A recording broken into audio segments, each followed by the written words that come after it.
So again, Malchus, sovereignty, kingship, the last of the 10 Sfirot, it completes all of the divine illuminations, the Sfirot. Therefore, in Malchus there is a male power. Male power gives and influences that which is below. Normally we consider Malchus a female power, because Malchus is receiving everything from above, a vessel of reception.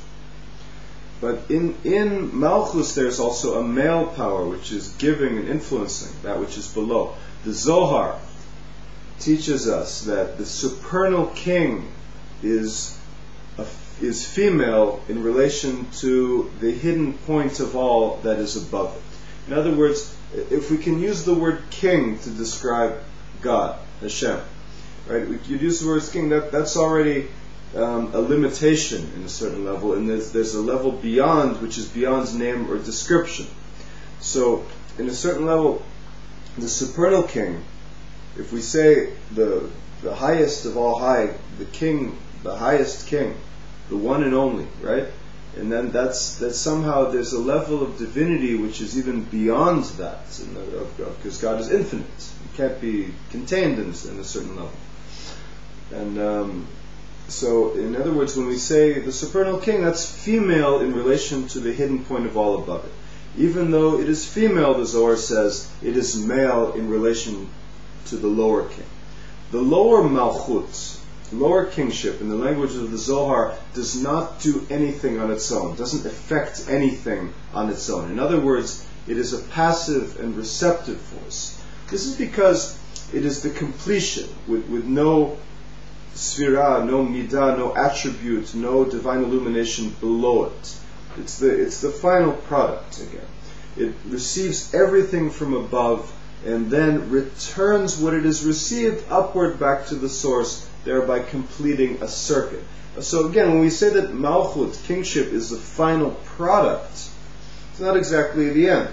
It's receiving everything from above, but then, as Arya Kaplan of blessed memory so eloquently said, it's the point of Malchus is to receive in order to give back above.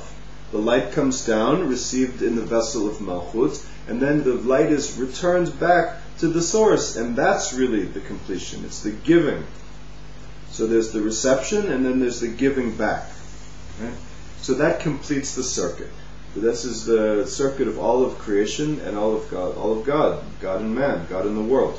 This return of energy is called the returning light.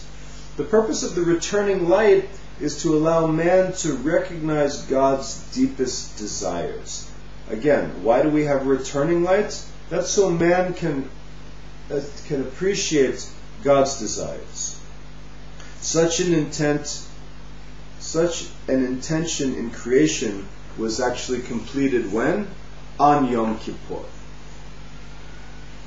Again, we have 10 days from Rosh Hashanah down to Yom Kippur. Each of the 10 days is one of the 10 Sfirot. Keter, Chochmah, Bina, Chesed, Gvura, Tiferet, Netzach, Sod Yesod, and Malchut.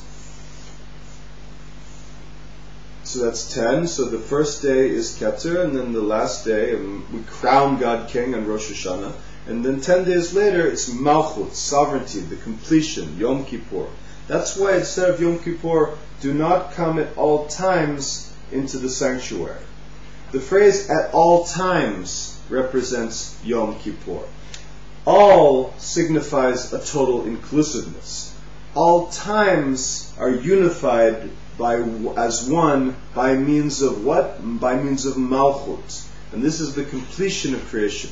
Knowing that you complete the creation and all of the creation ends with your ability to crown God as the supreme force and ruler of everything, could actually lead to arrogance. It could go to your head. This could lead you to spread out in any direction you choose and not hold back any of your desires.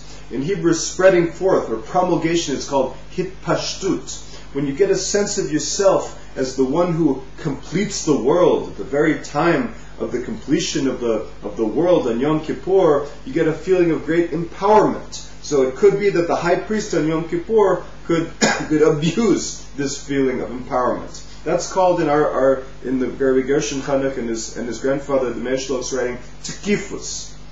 where your connection to God bolsters your will to break boundaries. That's tikifut. In modern Hebrew, it means toughness or pluckiness. In our holy books, our old books, not modern Hebrew, but 100-year-old Hebrew of the Hasidic masters, it means a holy boldness, a holy chutzpah, and it shines into you on Yom Kippur. This is, as the Midrash tells us, a man does not fall on his birthday. So in the next segment, we're going to continue this idea and look at one of the famous midrashim, one of the wisdom teachings about the creation of the sun and the moon and the first argument and its connection to the Day of Atonement.